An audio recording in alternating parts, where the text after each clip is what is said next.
जलेबी जैसी मेरी बहनों, सूखे हुई भिंडी की तरह मैं बुढ़ियों, सूखे हुए करेलों की तरह मैं बुढ़ों। क्या कहीं समझे मैं जादूगर हूँ? अरे नहीं, मैं तो हूँ जोकर।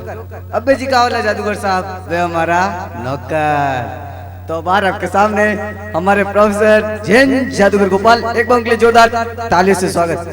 बजा दो तालियां, इनकी क्यों कंजूसी करो। धन्यवाद, हैदराबाद फरीदाबाद नसीराबाद।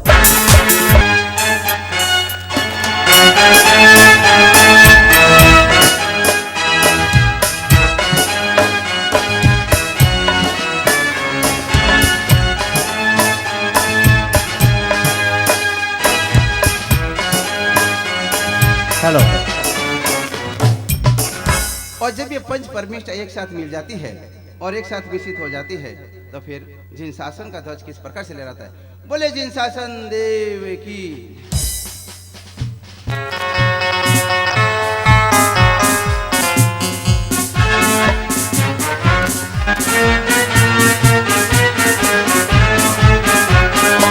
हेलो।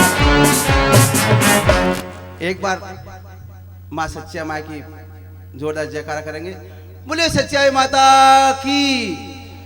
लीजिए इसी के साथ हमारा प्रयोग शुरू करते हैं। पहले करते हैं आप लोगों का स्वागत रंग बदलने वाले फूलों से, कलर चेंजिंग फूलों से। अभिवादन।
बजा दीजिए, बजा दीजिए।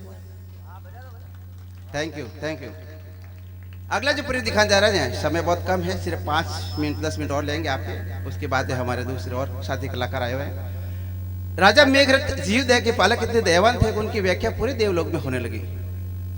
और उस राजा मेघरथ की परीक्षा लेने के लिए देवलोक से वो कौन सी शक्ति आती है। आप जितने भाग्यशाली बैठे हैं, एक नौका जरूर गिनेंगे और देखिए राजा मेघरथ की परीक्षा देवलोक से कौन सी शक्ति आई थी।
Thank you.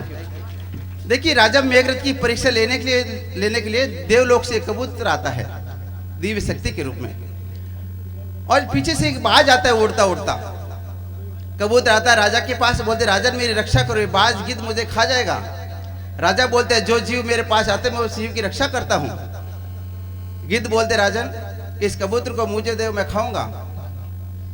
राजा बोलते मेरे पास ये आ गया, मैं खाने के लिए दूंगा, मुझे पाप लगेगा। गिद्ध बोलते राजन अगर मैं इस कबूतर का मांस नहीं खाऊंगा तो मैं भूख से मर जाऊंगा, तभी पाप राजा आपको लगना है। राजा विचार में पड़ गए और कहने लगे इस कबूतर के बदले में अपना मांस काट के देता हूं। गिद्ध बोलते मुझे मांस खाना चाहिए, पत्थर पक्षी का हो चाहे राजा का हो। राजा एक तराजू मंगाते हैं, एक पलड़े में कबूतर रखते हैं और एक पलड़े में अपनी जांघ का टुकड़ा काट के रखते हैं, लेकिन कबूतर का वजन बराबर नहीं हो पाता है। राजा फिर एक जांघ का टुकड़ा काट के दूसरे पलड़े में रखता है, एक पलड़े में कबूतर होता है, लेकिन कबूतर का वजन वहां था जाहिर रह गया। राजा पूरी अपनी जांघ को काट के एक पलड़े में रख देते हैं कबूतर का वजन बराबर करने के लिए। इतने में गिद्ध मन ही मन में सोचता है कि हर रोज पक्षियों का मांस खाते हैं, जानवरों का मांस खाते हैं, आज राजा का मांस खाने को मिलेगा। कबूतर तो देवलोक से आया था, कबूतर का वजन बराबर करने के लिए राजा स्वयं एक पलड़े के अंदर बैठ जाते हैं और दूसरे पलड़े में कबूतर होता है, लेकिन कबूतर का वजन तिल मात्र नहीं हिला। इतना सब कुछ देखने के बाद सारे देव पृथ्वी के ऊपर आते हैं और उस राजा की जय जयकार करते हैं, जैन धर्म की जय जयकार करते हैं। कैसे धन्य ऐसे राजा जो जैन कुल में जन्म लेते हैं। कहते हैं इंसानों में जो इंसान उसे मैन कहते हैं, इंसानों में जो इंसान उसे मैन कहते हैं, और जीवों की जो रक्षा करे उसे जैन कहते हैं, जीवों की जो रक्षा करे उसे जैन कहते हैं। इतना सब कुछ देखने के बाद देवलोक से पुष्प विमान आता है और कबूतर वापस पुष्प विमान के अंदर देवलोक के लिए चला जाता है।